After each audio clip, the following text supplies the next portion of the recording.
డబ్బు, అనారోగ్యం, ఉద్యోగం, వ్యాపారం అప్పులతో బాధపడుతున్నారా? మీకోసమే మేనిఫెస్టింగ్ మిరాకిల్స్ 11 days ప్రోగ్రామ్.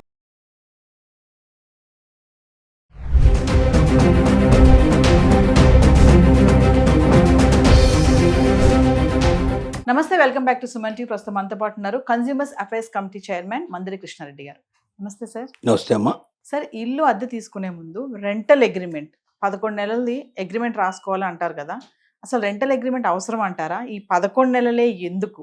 మనం సైన్ చేసే ముందు చూసుకోవాల్సినటువంటి ఆ కండిషన్స్ కానీ ఏమన్నా ఉంటాయా? తర్వాత దీనివల్ల వచ్చే ప్రమాదాలు ఏంటి? అసలు రెంటల్ అగ్రిమెంట్ అంటే ఏంటి? కొంతమంది, అందరి గురించి కాదు, కొంతమంది తెలియదు దీని గురించి. ఇప్పుడు ఎంతమంది అసలు రెంటల్ అగ్రిమెంట్ అనేది రాసుకుంటున్నారు అంటే దాని గురించి. రెంటల్ అగ్రిమెంట్ అనేది రెండు వైపులా భద్రతకు చిహ్నంగా చెప్పొచ్చు. అంటే ఇప్పుడు ఇల్లు అద్దెకిచ్చేటువంటి యజమానులు ఎవరుతున్నారో వాళ్ళకి ఒక భద్రత కావాలి. అంటే వాడు రేపు పొద్దున ఖాళీ చేయడు, లేకపోతే రెంట్ పెంచమంటే పెంచడు, అసలు అద్దె కట్టమంటే కట్టడు, ఇలా చాలా ఉన్నాయి. అద్దెలు కట్టకుండా ఏళ్ల తరబడి ఇంటి యజమానులను ఏడిపిస్తున్న కేసులు కనీసం 10,000 కేసులు ఉంటాయంటే నమ్మండి మీరు. 10,000 కేసులు మినిమం ఉంటాయి ఇప్పుడు కోర్టులో నడుస్తుంది. కట్టకుండా ఏళ్ల తరబడి 2 ఏళ్ళు 5 ఏళ్ళు 10 ఏళ్ళు కట్టకుండా. చెప్పాలంటే సార్, అలా ఇప్పుడు అన్నారు కదా, ఏళ్ల తరబడి ఉంటూ కూడా దాన్ని సొంత ఇల్లుగా చేసుకునే దాఖలాలు కూడా ఉన్నాయి కదా సార్? ఉన్నాయి. అంటే గతంలో అయితే 12 సంవత్సరాలు ఉంటే ఇల్లు వాళ్ళది అవుతుంది అనేది. అంటే వాడు అమ్మదలుచుకుంటే వాడికి అమ్మాలి, తర్వాత వాడు రేటు కూడా ఎక్కువ రేటు పెట్టడానికి వీలు లేదని ఇలాంటి కొన్ని కండిషన్స్ ఉన్నాయి. ఈ మధ్య అలాంటివి తీసేశారు. అట్లాంటి చట్టాలు లేవు ఇప్పుడు, కానీ గతంలో ఉండేవి చట్టాలు ఉండేవి. ఇప్పుడు ఉన్నది ఏంటంటే రెంటల్ ఫిక్షన్ లోపల మన దగ్గర ఒక అగ్రిమెంట్ లేదనుకుందాం, రెంటల్ కొన్నాం మనం. సడన్ గా ఇంటి యజమాని చెప్పాడు నాకు ఇల్లు కావాలి, ఒక నెల రోజుల్లో ఖాళీ చేయమన్నాడు అనుకోండి. మనం ఆ నెల రోజులు అప్పటికప్పుడు లేదా 15 రోజులు 10 రోజులు తెలియమని అనుకోండి. అప్పటికప్పుడు వెళ్ళడం చాలా కష్టంతో కూడుకున్నాం మనకి. ఎందుకంటే బయట రెంట్కు దొరకాలి, మనకు అనుకున్న ప్రక్రియలో అనుకూలంగా ఉండేవి దొరకాలి, అద్దె కూడా బడ్జెట్లో దొరకాలి, ఇవన్నీ ఉండాలి.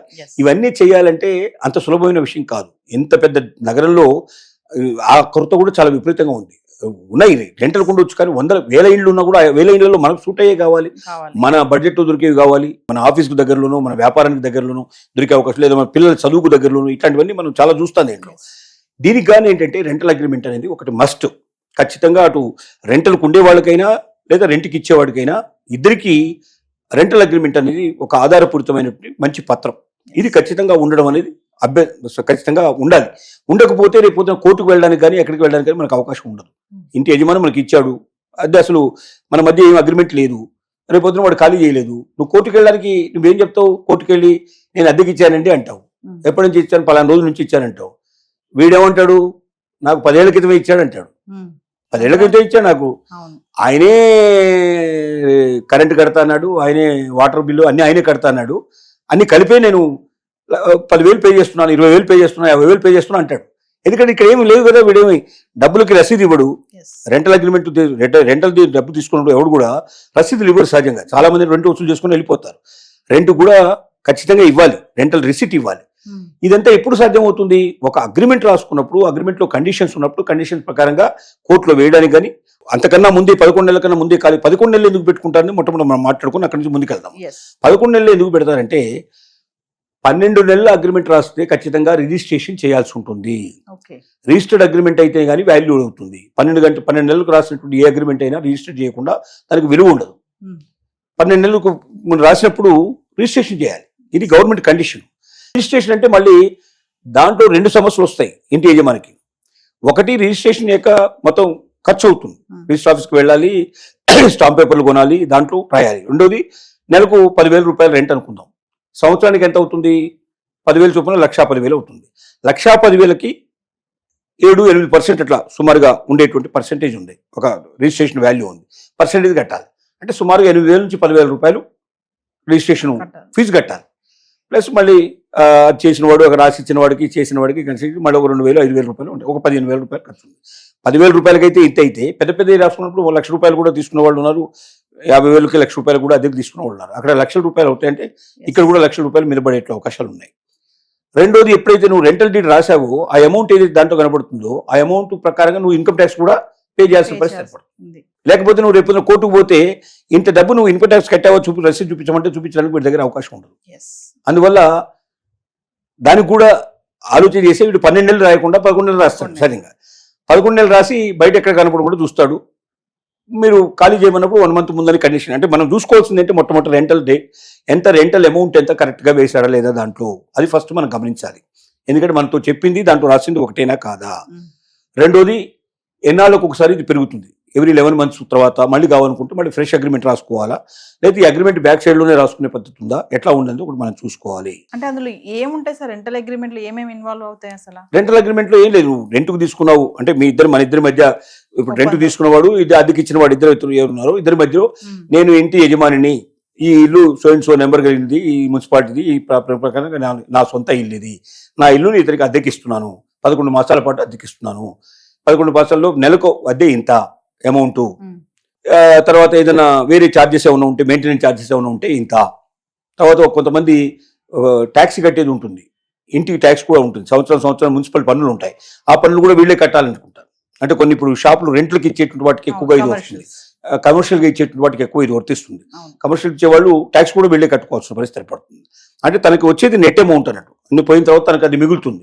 ఇప్పుడు మళ్ళీ దీంట్లో ట్యాక్స్ కట్టే పరిస్థితి ఉండి తర్వాత ఇవన్నీ ఉంటే మళ్ళీ అవి తగ్గిపోతాయి కదా. కాబట్టి మెయింటెనెన్స్ ఒకటి చూసుకోవాలి. మెయింటెనెన్స్ ఏదైనా ప్రత్యేకంగా రాశారా అసలు ఇది, అంటే అపార్ట్మెంట్లో అయితే జనరల్గా మెయింటెనెన్స్ అపార్ట్మెంట్ వాళ్ళు ఏం చెప్తారు దాని ప్రకారం కట్టాలి. ఇండిపెండెంట్ హౌస్ చేస్తే మెయింటెనెన్స్ ఏముంటుంది, ఇక వీళ్ళే క్లీన్ చేసుకోవడం కానీ అంత కానీ వీళ్ళే చేసుకోవాల్సి ఉంటుంది కాబట్టి జనరల్గా ఉండదు. అందువల్ల ఏవైనా క్లాజెస్ మనకు తెలియని రాస్తున్నారని మనం చెక్ చేసుకోవాలి. ఇది ఒకటి చాలా ముఖ్యమైనది. రెండోది, 11 months తర్వాత ఏమిటి పరిస్థితి, 11 months తర్వాత ఖచ్చితంగా ఖాళీ చేయమని రాసుందా, లేకపోతే అప్పుడు ఇద్దరి మధ్య మ్యూచువల్ అండర్స్టాండింగ్ పరంగా ఫర్దర్గా డిసైడ్ చేసుకుంటామని రాసుందా, ఇది ఒకటి మనం ఇవన్నీ గమనించుకోవాలి. ఇవి గమనించుకున్న తర్వాత రిజిస్ట్రేషన్ జరగడం లేదు, ఇది మనం తెలుసుకోవాల్సిన విషయం. రిజిస్టర్డ్ కాని డాక్యుమెంట్కు వాల్యూ ఉండదు సహజంగా. 11 months కైనా కూడా మళ్ళీ ఇప్పుడు మనం కోర్టుకు వెళ్ళాలంటే దీనికి కొంత ఫీజు కట్టాల్సి వస్తుంది.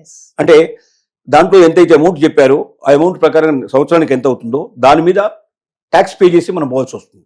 అంటే ఆ జడ్జి గారి మీద ఆధారపడి ఉంది. రిజిస్టర్డ్ కానటువంటి డాక్యుమెంట్ ఏదైనా కోర్టులోకి వచ్చినట్టయితే దాని మీద 10 రెట్లు కూడా ఎక్కువగా ఫైన్ వేసే అవకాశం ఉంటుంది. అంటే వైట్ పేపర్ మీద రాసిన అగ్రిమెంట్లు, స్టాంప్ పేపర్ మీద రాసినవి, రిజిస్ట్రేషన్ కానివి, దాని మీద కోర్టుకు వెళ్ళే హక్కు మనకు ఉంది.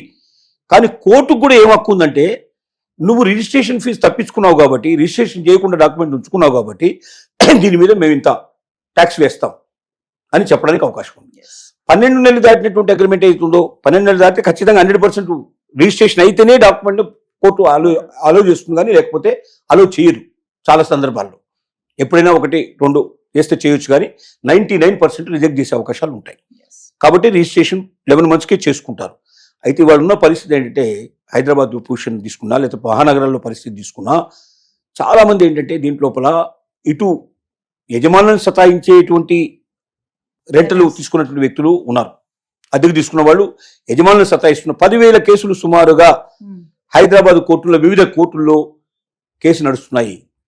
ఏళ్ల తరబడి ఇల్లు ఖాళీ చేయరు, అద్దె కట్టరు, మెయింటెనెన్స్ ఇవ్వరు, తర్వాత ఇంట్లో తాగుతారు, పార్టీలు చేసుకుంటుంటారు, డీజేలు పెట్టేసి విపరీతమైన సౌండ్ చేస్తూ ఉంటారు, లేకపోతే ఫ్రెండ్స్ అందరినీ పిలిచేసి వాళ్ళు రకరకాల ఇన్స్ట్రుమెంట్స్ తోటి వాళ్ళు బాగా ఇది వచ్చేట్టుగా చేస్తుంటారు. రకరకాల విధాలుగా యజమానులను పీడిస్తున్న వాళ్ళు, యజమానులను బాధ పెడుతున్న వాళ్ళు ఒక 10,000 మంది వరకు ఉంటారు. అలాగే రెంట్ సక్రమంగా కడుతున్నా కూడా వీళ్ళ మీద సడన్గా రెంట్ పెంచమని, లేకపోతే కొన్ని సౌకర్యాలు కట్ చేయడం కానీ, కండిషన్స్ విపరీతంగా పెట్టడం కానీ, వాటర్ ఇంతే వాడాలి, కరెంట్ ఇంతే వాడాలి, ఇలాంటి కొన్ని, కుక్కను పెంచకూడదు, లేకపోతే ఇలాంటి కొన్ని రకరకాల కండిషన్స్లో ఉండే వాళ్ళు ఉన్నారు. మంచి అద్దెకు ఉన్న వ్యక్తులని పీడించేటువంటి యజమానులు ఉన్నారు. అలాగే యజమానులు ఇబ్బంది పెట్టేటువంటి అద్దెకు తీసుకున్న వాళ్ళు కూడా ఉన్నారు. 2 రకాల వాళ్ళు ఉన్నారు. కాబట్టి ఖచ్చితంగా మనం ఏదైనా సరే ముందే కండిషన్ ప్రకారంగా అగ్రిమెంట్లో రాసుకుంటే, వీలైనంత వరకు అగ్రిమెంట్ రిజిస్టర్ చేయగలిగితే చాలా బాగుంటుంది. అగ్రిమెంట్ రిజిస్టర్ చేయకపోతే 11 months ఒకసారి మళ్ళీ తిరిగి అగ్రిమెంట్ రాసుకోవాలి. పేపర్ వెనక రాసుకుంటే అది వ్యాలిడ్ కాదు. కాబట్టి ఖచ్చితంగా ఏం చేయాలంటే 11 months అగ్రిమెంట్ రాసుకుంటే తిరిగి మళ్ళీ 11 months. ఇంకోటి, ఒరిజినల్ పేపర్లు ఇద్దరి దగ్గర ఉండాలి.